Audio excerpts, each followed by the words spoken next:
Hello दोस्तों, स्वागत है आपका आपके इस चैनल पर। आज हम शुरू करने वाले हैं फिर अपना जो हिस्ट्री का एक सीरीज जो कंटिन्यू करने वाले थे उसको आज हम सब कंटिन्यू करेंगे। देखिए, इससे पहले हिस्ट्री का जो बेसिक्स जिसके बारे में हम जो चीज़ पढ़ना है उसके बारे में डिस्कशन वीडियो हम सब बना चुके हैं। ठीक है, अगर आपने उसको नहीं देखा है तो देख सकते हैं, नहीं तो कोई भी दिक्कत नहीं है। यहाँ से वीडियो का शुभारंभ होता है और यूरोपियों का आगमन भारत की तरफ बढ़ता है। ठीक है, इसके बाद आधुनिक भारत का एकदम आपको हम पूरा कोशिश करेंगे कि पूरी तरह से मैप के थ्रू ही आपको पढ़ाया जाए। क्योंकि यहाँ पर मेरे पास कोई डिजिटल बोर्ड तो है नहीं कि हम आपको बताएं, लेकिन फिर भी हम पूरा प्रयास करेंगे कि आपको पूरी तरह से एक एक चीज़ों को समझ में आए। अगर आपके पास मैप है तो आपको उसको खोल कर रखिए। हम आज जिस जगह को उसमें लाइन करवाएंगे वहाँ पर आप देखिएगा। ठीक है, उसके बाद आपको समझ में आएगा कि क्या से क्या घटना हुआ और कौन से जगह और क्या कारण थे और कौन सा रास्ता था जहाँ से पुर्तगाली या फिर अन्य यूरोपीय लोग भारत की तरफ अग्रसर हुए, यानी भारत आने का प्रयास किए। ठीक है, तो अब चलिए शुरू करते हैं।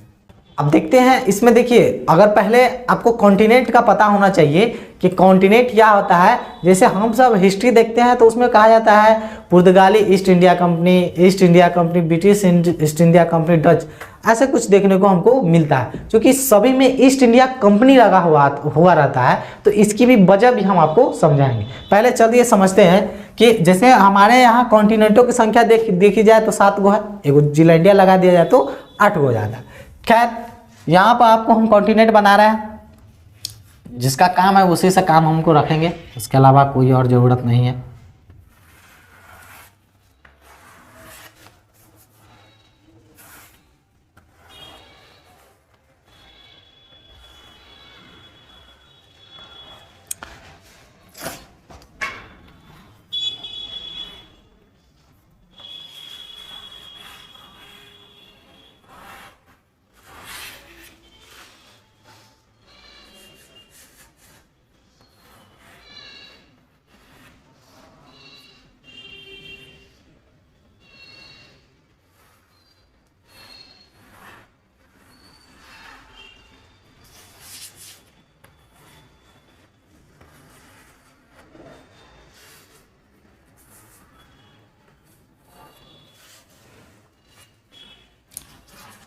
फिलहाल हमको इतना ही कॉन्टिनेंट का काम है, नीचे अंटार्कटिका भी है। खैर, इस सब का जिक्र अभी हम नहीं करेंगे। बात करते हैं हम इस चीज़ों की। ठीक है, हमारे रूल में रहेगा एक अफ्रीका रहेगा, एक एशिया रहेगा और ये हमारा यूरोप रहेगा। यूरोप ये हमारा एशिया है। एशिया में भी हमारा यहाँ इंडिया है। ठीक है, ये हमारा इंडिया रहा, भारत। ठीक है, अफ्रीका कॉन्टिनेंट में नीचे एक देश है, बस उसको ध्यान में रखना है यहाँ पर, जिसका नाम है दक्षिण अफ्रीका। दक्षिण अफ्रीका एक देश है। ठीक है, ऑस्ट्रेलिया का भी कोई काम नहीं है इसमें, रोल है तो हटा देते हैं।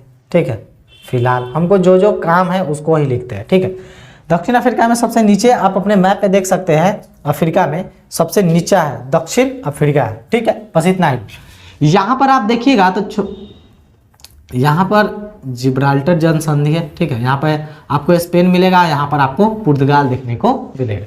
ठीक है, हम आपको एक चीज़ बताए थे कि जैसे अगर बात की जाए कि बहुत सारे ऐसे यूरोपियन थे, ठीक है, जो चाहते थे कि हम इंडिया की तरफ बढ़े, लेकिन उसकी वजह भी हम आपको बताए थे। क्योंकि क्या भारत के साथ व्यापार पहले होता था कि नहीं होता था? बिल्कुल होता था। आपको पता होगा 1498 से पहले की बात की, होता था, बिल्कुल होता था, सबको पता था। लेकिन इस पर एकाधिकार था। एकाधिकार का मतलब था कि इटली और तुर्क लोग ही केवल यहाँ से व्यापार करता था बाहर से, बाकी बात किसी को आने नहीं देता था। अब क्या है कि सबको आना भी था, क्योंकि सब प्रॉफिट कमा रहा है तो इसको भी तो कमाना है। तो बहुत सारे ऐसे भी देश भी थे जो चाहते थे कि हम इंडिया के साथ व्यापार करें, लेकिन ये दोनों किसी से का साथ करने ही नहीं देता था। ठीक है, क्योंकि स्थलीय भाग से तो आने देता था ही नहीं। तो अब दूसरी इसको अब कहा कि स्थलीय भाग से नहीं जाने देता। ठीक है, दूसरा भाग खोजेंगे। ठीक है, तो उसी की खोज में होड़ में लग गया। देखिए, अब सभी में एक चीज कॉमन देखा जाता है कि ईस्ट इंडिया कंपनी क्यों कहा जाता है? ईस्ट इंडिया कंपनी, इंडिया आया तो इसीलिए इंडिया लगा दिया था, लेकिन ईस्ट तो भारत है। ठीक है, ऊपर होता है नॉर्थ, साउथ, ईस्ट, वेस्ट। ठीक है, तो हम देखते हैं कि जैसे इसके परिप्रेक्ष्य में ईस्ट लगा हुआ है, तो इसीलिए सब में क्या लगाया जाता है, ईस्ट इंडिया कंपनी। यूरोप के नॉर्थ, साउथ, ईस्ट, वेस्ट, ठीक है। तो यूरोप की अपेक्षा इधर कौन सा था, यूरोप की अपेक्षा इंडिया था ईस्ट में, इसीलिए सभी में ईस्ट इंडिया कंपनी यानी पूर्वी भारत कंपनी ऐसे भी कह सकते हैं, ठीक है। तो यूरोप की अपेक्षा भारत किस साइड था, ईस्ट की तरफ यानी पूर्व की तरफ, इसलिए सब में हमको ईस्ट इंडिया कंपनी देखने को मिलेगा।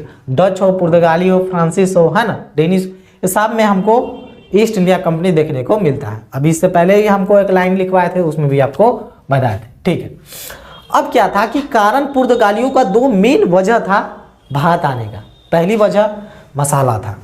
वजह क्या था, मसाला। मसालों का व्यापार खासकर जो काली मिर्च होती है ना उसके लिए, क्योंकि एक चीज पता है कि जैसे मान लिया है कि बीच में क्या, बीच में है आपका कर्क रेखा बोला, विषुवत रेखा है, ठीक है। तो विषुवत रेखा से ये सब बहुत ऊंचा है, मतलब बहुत दूर है। तो इस क्षेत्र में क्या है, पूरी तरह से ठंडी ही रहती है, टेम्परेट जोन है। तो इसके वजह से ये सबको मांस खाने की जरूरत होती है, चूंकि मांस खाता है, लिकर पीता है, तो मांस को ज्यादा समय के लिए प्रिजर्व करने के लिए ना, जैसे एक तो ठंडा जगह है तो ठीक है, ठंडी जगह में किसी भी चीज को कितना दिन प्रिजर्व कीजिएगा, लेकिन उसी में मसाला लपेट के अगर रखा जाए तो मांस को कई दिनों तक प्रिजर्व, उससे कई ज्यादा दिनों में प्रिजर्व करके रखा जा सकता है। तो इस सबको क्या चाहिए था, मसाला, और साथ में स्वादिष्ट खाना के लिए भी क्या चाहिए, मसाला चाहिए, ठीक है। उसके बाद इन्हीं के होर में क्या निकला, पुर्तगाली निकला। पुर्तगाली कहा कि अब हम नई चीजों का खोज किया जाए, ठीक है। तो एक समय था, जैसे आप सब जानते हैं कि 1998 नहीं, वास्को डिगामा से पहले भी एक पुर्तगाली ट्राई किया था, ठीक है। अब देखते हैं कौन था, बार्थोलोमियस डियाड, बार्थोलोमियस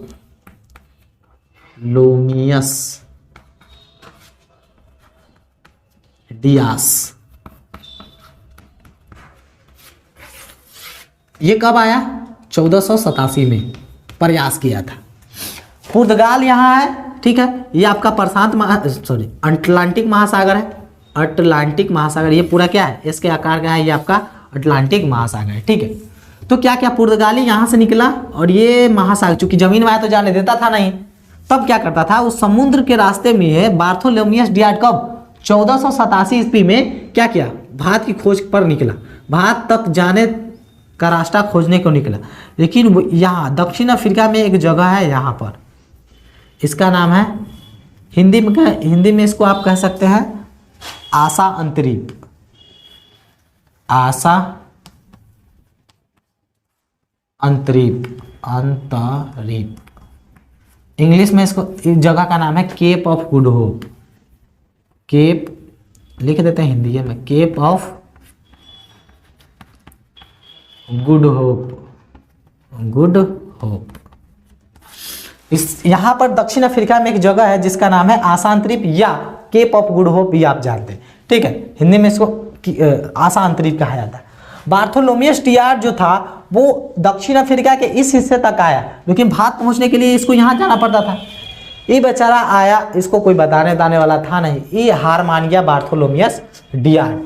अब भारत तक जाने का रास्ता नहीं खोज पाया, ये यहीं से क्या हुआ, फिर वापस क्या हो गया, लौट गया, क्योंकि भारत तक जाने के लिए इसको रास्ता मिला ही नहीं। लेकिन उस वक्त की बात की जाए तो इस सबके पास कोई कंपास नहीं होता था। देखिए ईस्ट लगा होता है ना, ईस्ट सभी में ईस्ट इंडिया कंपनी लगाता है, तो इस सब जैसे अब यूरोप वाला है, इसे यूरोप वाला है, तो क्या कहता था कि ईस्ट में है इंडिया, उसी सामने निकल पड़ो। तो ये सबको ईस्ट वाला रास्ता जो मिलता रहा और जब धरते हुए चला गया। आखिरकार वो सब कहाँ पहुंचा, बार्थोलोमियस डियाड जो है केप ऑफ गुड होप तक पहुंचा, लेकिन वो तंका आगे नहीं बढ़ पाया। क्यों नहीं, क्योंकि इसको बताने वाला कोई था ही नहीं, तो इसको बताएगा कौन, चाहे उस वक्त कोई लोकेशन था भी नहीं कि कोई बता दे कि भारत इस साइड है। मतलब भारत के नज़दीक आ गया था, तंका और बढ़ता तो हो सकता था कि पहुंच जाए।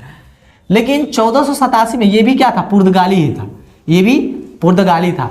तो वास्को डिगामा से भी पहले पुर्तगाली एक और ट्राई कर लेता, कौन था, बार्थोलोमियस डियास। लेकिन 1487 में क्या हुआ, आया, प्रयास किया, लेकिन ये भारत की खोज नहीं कर पाया, और क्या हुआ, फिर वापस ये लौट गया, फिर लौट गया अपना देश पुर्तगाल। ये है पुर्तगाल, है पुर्तगाल, पुर्तगाल, हॉलैंड जिसको कहते हैं, हॉलैंड, पुर्तगाल देश है, ठीक है। हॉलैंड का ये नीदरलैंड वाले जो है, ठीक है, नीदरलैंड हॉलैंड वही है, ठीक है। तो ये क्या है, यहाँ से केप ऑफ गुड होप से बार्थोलोमियस डियाड चला गया, कहा कि अब गया अपने देश, अपने जो राजा था वहाँ से बोला कि भारत को हम नहीं ढूंढ पाए। फिर समय आता है कब, 1498 का समय। जैसे इसके बीच में जो आपका कोलंबस था वो भी आया था 1492 में, लेकिन वो बेचारा निकल गया, अमेरिका के खोज कर दिया, ठीक है। तो वो पुर्तगाली था नहीं, तो उसकी बात हम नहीं करेंगे। हम सिर्फ अब पुर्तगालियों का आगमन शुरू करें, यहाँ पुर्तगाली का हम सिर्फ जिक्र करें, पुर्तगाली, सिर्फ और सिर्फ पुर्तगाली का जिक्र करेंगे। और जो बात हम यहाँ लिख रहे हैं वीडियो के अंत में हम उसको एक व्यू में लिखवाएंगे और आप उसको नोट डाउन कर लीजिएगा, ठीक है। लिखने की अभी जरूरत नहीं है, लेकिन बातों को आप समझिए, ठीक है। अब इसके बाद आता है वास्को डी गामा। अब इस बात को थोड़ा सा ध्यान में रखिए, सेम जगह वही रहेगा, जगह कुछ नहीं बदलेगा, पुर्तगाली भी वही रहेगा, ठीक है, सेम है। चूंकि बार्थोलोमियस डियाड केप ऑफ गुड होप तक जाने का रास्ता इसको पता हो गया था। उसके बाद एक समय और आता है, ठीक है। इस पॉइंट को हम आपको मिटा देते हैं, अगर नोट डाउन करना है तो नोट डाउन कर सकते हैं। अभी चीज आपको लिख लिए होंगे। अब बात करते हैं वास्को डी गामा की, ठीक है। तो देखिए पुर्तगाल का उस वक्त एक राजा था, ठीक है, याद रखिएगा जरूर, जो वास्को डी गामा को जो भेजा था, ठीक है, नाम था डॉन हेनरिक, डॉन हेनरिक, पुर्तगाल का राजा, शासक था, शासक, ठीक है, पुर्तगाल का शासक था। पुर्तगालियों ने कहा कि भाई यहाँ बार्थोलोमियस लौट आया तो कोई भी तो होगा, तो उसमें कहा कि तब वास्को डी गामा हाथ उठाता है कि हम जाएंगे भारत की ओर, तो कहा कि ठीक है तुम जाओ। तब डॉन हेनरिक ने 1498 में क्या क्या इसको भेजा, किसको, वास्को डी गामा को, Vasco D gamma. Vasco D gamma फिर वही रास्ता अपनाया, यही अटलांटिक महासागर वाला, पुर्तगाल से चला और यहाँ आते आते आते आते फिर आया वो केप ऑफ गुड होप तक। क्यों, क्योंकि इससे पहले बार्थोलोमियस आ चुका था केप ऑफ गुड होप तक, तो यहाँ पर वो आया। अब वास्को डी गामा को ये बात समझ ही नहीं आ रहा था कि अब जाए तो जाएगा, ठीक है। तब क्या हुआ था कि जैसे गुजरात के व्यापारी लोग ना यहाँ पर व्यापार व्यापार करने के लिए आते थे, ठीक है, तो इत्तेफाक से वो मिल गया, किसको, वास्को डी गामा को, और कहा अब ये भी बेचारा हो सकता था कि लौट जाता, लेकिन ये हार मानने वालों में से बंदा नहीं था। जो वास्को डी गामा था वो हार मानने वालों में से नहीं था। वो कहा गया कि हम तो खोज के ही रहेंगे भारत, जब आए हैं तो खोज के ही रहेंगे। इत्तेफाक से इसका किस्मत भी बहुत अच्छा था। तो क्या हुआ, गुजरात का व्यापारी यहीं पर था और इस तरह से वार्तालाप हुआ कि इसको वास्को डी गामा इसको कहा कि भाई भारत जाने का रास्ता है को। तो फाइनली अब गुजरात से ही आया था, इधर से आई का व्यापारी था, तो कहा कि आप चल जाइए इधर की तरफ। तो फाइनली उसको रास्ता बताता है इस तरफ से, और आते आते वास्को डी गामा यहाँ तक पहुँच ही जाता है। अब भारत का थोड़ा सा ये हिस्सा देखते हैं। अब इस बात से यहाँ पर एक राज्य है केरल, ठीक है, यहाँ पे एक जगह है कालीकट, नाम है कालीकट, कालीकट। कालीकट में एक बंदरगाह था, ठीक है, कालीकट बंदरगाह नहीं है, कालीकट में एक बंदरगाह है। आमतौर पर लोगों को पता चलता है कि कालीकट बंदरगाह पर आया था, नहीं, कालीकट एक जगह है, वहां पर एक बंदरगाह है कप्पक डाबू। इसको केप ऑफ गुड होप को मिटा देते हैं, ठीक है। उसके बाद कालीकट में अपना भारत में ही यहाँ पर एक बंदरगाह है। बंदरगाह का मतलब समझ लीजिए, अभी बताते हैं, रुकिए। बंदरगाह का मतलब हुआ कि समुद्र साइड में ही बंदरगाह रहता है, वहां से सामान समुद्री जहाज से आया वहां पर उतरा, या फिर कोई सामान वहीं से समुद्र के रास्ते कहीं और भेजना है तो वहीं से। तो केरल में एक जगह है बंदरगाह है कप्पक डाबू, कप्पक डाबू, ये बंदरगाह का नाम है, कप्पक डाबू बंदरगाह। बंदरगाह कौन है, कप्पक डाबू। जगह क्या है, कालीकट जगह का नाम है कालीकट और बंदरगाह है कप्पक डाबू बंदरगाह पर कौन आया? फाइनली 20 मई, वो समय आता है 20 मई 1498 की कहानी। 20 मई 1498 में क्या आता है कि वास्को डी गामा कहाँ पहुँचता है? यहाँ कहाँ? केरल के कालीकट के कप्पक डाबू बंदरगाह पर आता है। ठीक है, अब क्या है, चलिए अब आगे थोड़ा सा इसकी बात करें। उस वक्त यहाँ का जो राजा था ना, केरल का राजा, वो था जमोरिन। जमोरिन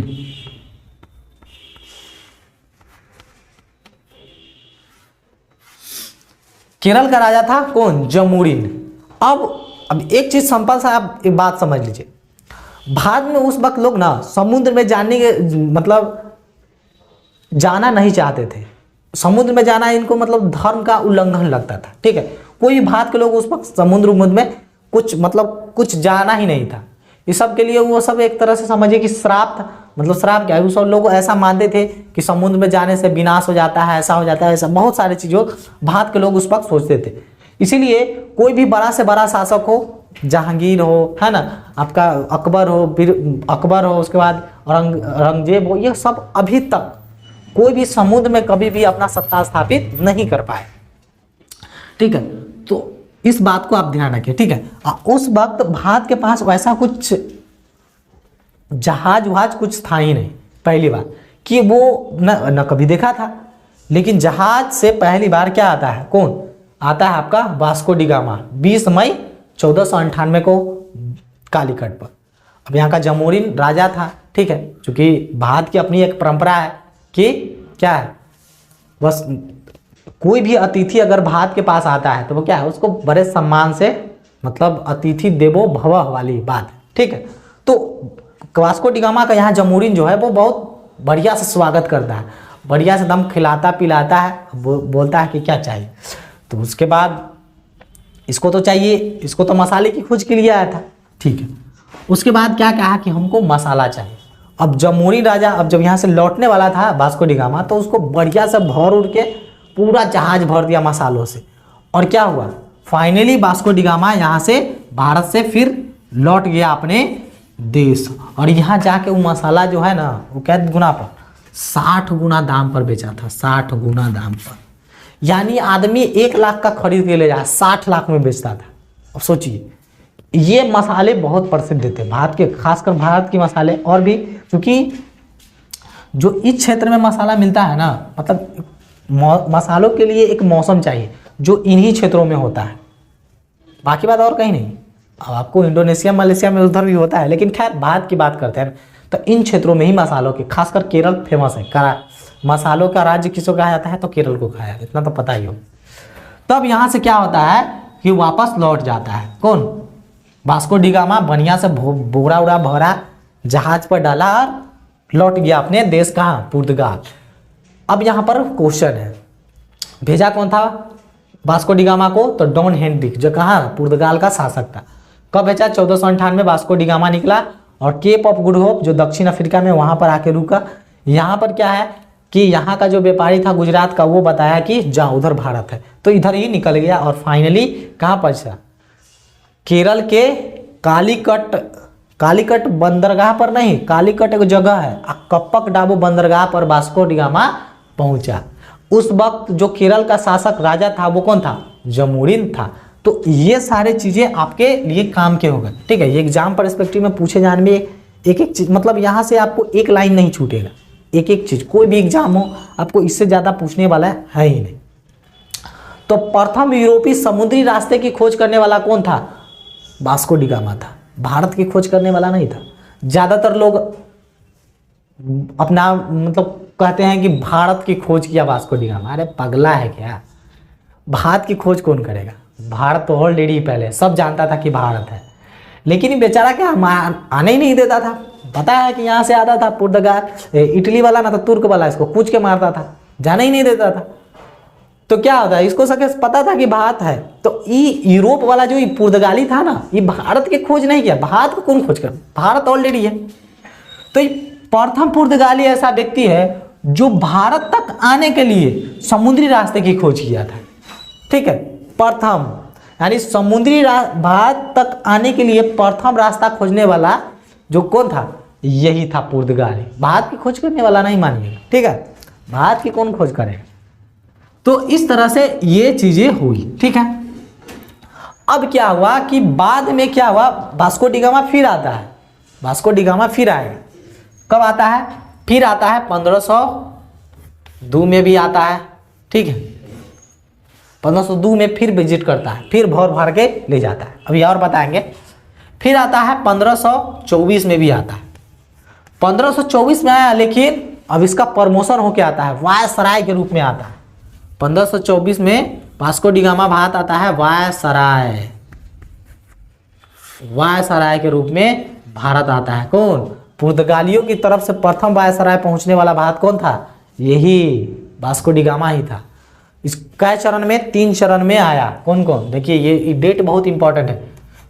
1498 पुर्तगाली कितने बार भारत विजिट किया, 3 बार, 1498, 1502 और 1524 में, यानी 3 बार विजिट कर चुका था। कौन, वास्को डी गामा। ये क्रम याद रखिएगा, क्योंकि बहुत सारे एग्जामों में ये क्रम पूछ लिए जाते हैं कि वास्को डी गामा का निम्नलिखित में से दिए गए मतलब दिनांक को अरेंज कीजिए कि कब कब कौन कौन आया, मतलब आपका वास्को डी गामा कब कब आया। तो 1498, 1502 और 1524 में वास्को डी गामा इन 3 डेटों को आया। नॉर्मली ये 2 डेट में आया था तो आम इंसान ऐसे ही प्रतिनिधि के तौर पर आया था। किसका प्रतिनिधि, डॉन हेनरी के प्रतिनिधि के तौर पर भारत आया। लेकिन जब 1524 में आया ना तो इसका प्रमोशन हो गया, क्या बन गया, वायसराय बन गया। वायसराय बन के तब भारत आया, तब बढ़िया से भर भर के ले गया। ठीक है, फिर आते हैं, फिर थोड़ा सा 1500 पीछे, ये तो वास्को डी गामा के बारे में हो गया। लेकिन बात करते हैं 1500 की बात। पहले आप इतना चीज उतार लीजिए, फिर आपको हम 1500 की कहानी बताते हैं। अब उस बात को, अब वास्को डी गामा के बारे में आपको आगमन का पूरा चीज पता चल गया। चूंकि देखिए वास्को डी गामा 3 टाइम पर आया था, या उधर आपको हम देख लीजिए, पहला टाइम, दूसरा टाइम और 3rd टाइम। ठीक है, अब हम बात करते हैं 1500 की कहानी, थोड़ा सा पढ़ लेते हैं। 1500 देखिए, फर्स्ट टाइम अगर खाली पुर्तगाली की बात की जाए, पुर्तगाली की, वास्को डी गामा की नहीं, स्पेशली पुर्तगाली की, तो पहला पुर्तगाली आया था 1498 में, वही वास्को डी गामा। दूसरी बार पुर्तगाली एक बार आया था, अब उसका था नाम था 1500 में आया था। ठीक है, 1500 में आया था, नाम था Pedro Alvarez, Pedro Alvarez. Pedro Alvarez दूसरी यूरोपीय मतलब दूसरा पुर्तगाली था जो भारत आया, दूसरा पुर्तगाली दूसरी बार। कब, 1500 में। 1498 वास्को डी गामा में आके चल गया, रास्ता उसका खोज खा दिया, कहा कि पेड्रो अल्वारेज जाओ, क्योंकि माल मसाला भर उड़ के बढ़िया से ले गया था। तो अब पेड्रो अल्वारेज आता है कैसे, देखिए 13 जहाजी बेड़ा को लेके आता है। कहता चूंकि यहाँ से वास्को डी गामा जो ले गया था वो 60 गुना दाम पर बेचा था, मतलब 60 टाइम आप इमेजिन कर सकते हैं कि कितना होता। तब कहा कि अभी हौवत्ता था ही, हवाल था ही, क्या किया, पेड्रो अल्वारेज को कहा कि आप तुम जाओ। 13 गो जहाजी बेड़ा भेजा, 13 गो जहाज लेके आया था मसाला भर के लाने के लिए। तो पेड्रो अल्वारेज के नेतृत्व में 1500 में क्या हुआ, 13 जहाजी बेड़ों के साथ, जहाजी बेड़ा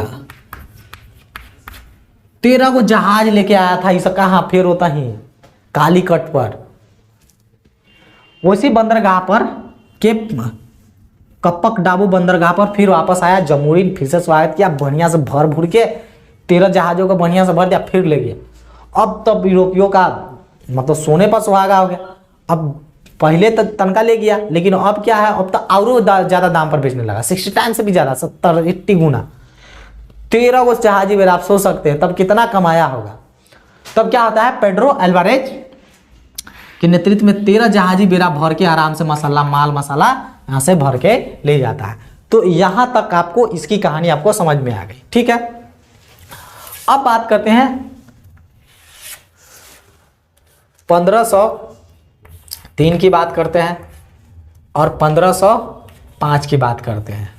ठीक है, 1503 में क्या हुआ, प्रथम पुर्तगाली यानी पुर्तगाली ईस्ट इंडिया कंपनी की स्थापना कब हुआ, 1503 में। पुर्तगाली east India company, east India company की स्थापना प्रथम क्या था, प्रथम पुर्तगाली ईस्ट इंडिया कंपनी की स्थापना कब हुआ था, 1503 में किया गया था। फिर दूसरा बार देखिए क्या करता था, कंपनी स्थापित हो गया तो मान लीजिए कि अब यहाँ पे कोई जहाजी बेरा जाएगा तो उसको उतना टाइम नहीं लगेगा, और ये भी नहीं उम्मीद रहेगा, जैसे मान लीजिए कि यहाँ पर कोई फैक्ट्री ना हो तो क्या करेगा, जब कोई फैक्ट्री ना रहेगा तो आएगा, इंतजार करते रहेगा कि कोई भैया रिसीव कर ले, कोई दे तो ले जाए।